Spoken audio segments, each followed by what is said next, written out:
Hello, Hello. I'm Jessica from Be People Group as well. I'm not quite sure how to formulate my question. Bear with me, it's just a bit broad.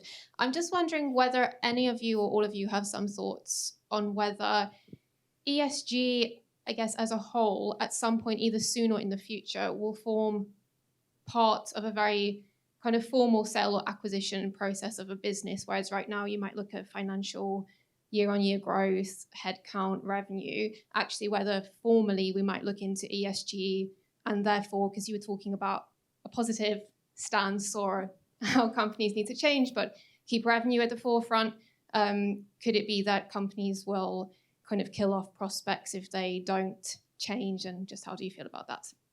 I'd like to answer that, if I may, on that. We'll start off answering that.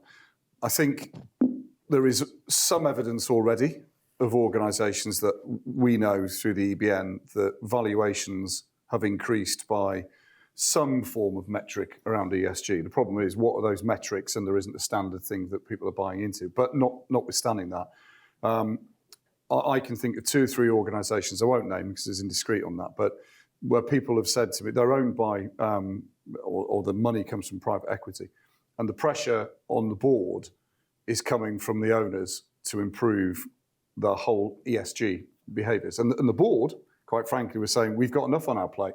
We've got to try and make a profit out of it in a very tough time. But the pressure that's coming down is from the owners and the people who are the origins and source of the money. And quite simply because they see the ability to sell that business on at a premium at some stage because it's got a better ESG rating. Now, that's not going to be everywhere, but the very fact that we've seen evidence of that happening, I think, is indicative of the way the marketplace is going to go. Well, I hope it keeps going that way.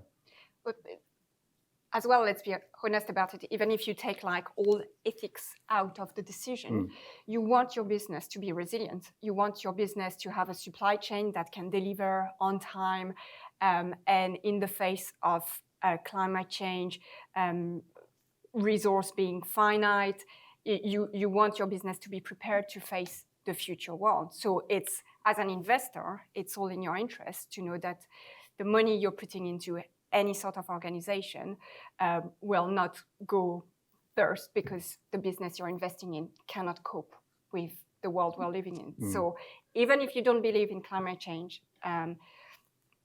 you do have to make that decision at some point. It will happen. Yeah, definitely. I think you're absolutely right with that. From an insurance underwriting perspective, insurers are always, there's physical hazards and there's moral hazards. Insurers, you've got the building is what it is, but how management manage that risk and that risk exposure is a big factor in how insurers underwrite. If you look after your staff and you have good health and safety practices and you go above and beyond, insurers are far more likely to underwrite the risk. And that's the same from an investment perspective. Yes, it's about return of investment, but even how contracts have changed over the years. I mean, it used to be there was a requirement for £1 million worth of public liability. Now you've got government contracts that are requiring minimums of 5 and 10 in contract. Contract is changing all the time to put a greater emphasis on your risk exposure or your attention to risk and your mitigation. And I spend a lot of time talking about it with clients. Insurance is a fallback. You want to avoid using it. I mean, we all know there's this stigma around insurers, they don't pay. So the first and foremost is how can you protect yourselves before you, even if you have an insurance claim, there is going to be an impact on the business.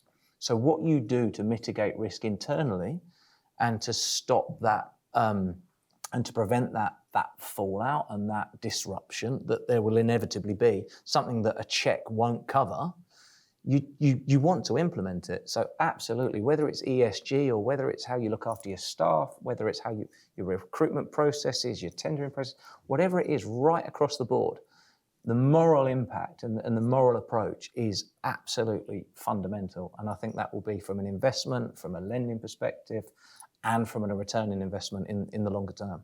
So I think it's key and always will be, to be honest. And I think to wrap that, I think we did a session, which again is on the YouTube, where we talked about ESG, and a very august panel that was sitting to my left, as these guys are. Effectively, what we concluded was ESG is good business. It's quite complex what ESG, but that might be governance, what it might be investment, whatever.